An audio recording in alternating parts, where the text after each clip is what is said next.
Let me show you how to cook frozen salmon in the air fryer, straight from the freezer, so it comes out tender, flaky, and full of flavor.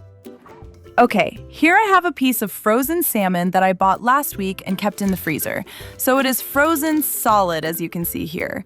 I like to wrap my fish and meat into individual portions, so when I need a quick lunch or dinner, I can grab one piece and start cooking right away. Also, I share a lot of air fryer recipes on my channel, so make sure to subscribe so you do not miss them. I have plenty more quick dinners, easy lunches, and simple air fryer baking ideas coming. Next, preheat the air fryer to 190 degrees Celsius or 375 degrees Fahrenheit for 5 minutes. You do not have to preheat the air fryer, but preheating makes the cooking time more accurate. If you skip it, the salmon may need an extra minute or two to cook through. So for this recipe, preheat it first. Cook the salmon at 190 degrees Celsius or 375 degrees Fahrenheit for 7 minutes first. While the fish is cooking, let's do the seasoning. Add 2 tablespoons of olive oil to a small bowl.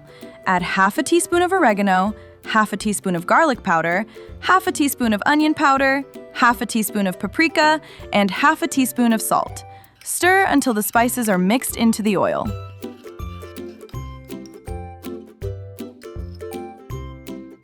Next, after 7 minutes, open the air fryer and brush the seasoning over the salmon. Use all of the seasoning mixture between the 2 pieces. Because salmon is delicate, I am not going to flip it over since it can break easily. You can use any seasoning you like, but I like to keep it simple because salmon does not need much to taste good. This way, you still taste the salmon, not just the seasoning. Close the basket and cook the salmon for another 7 minutes. If your salmon is thicker, it may need a few extra minutes. The salmon is done when the thickest part reaches 145 degrees Fahrenheit or 63 degrees Celsius.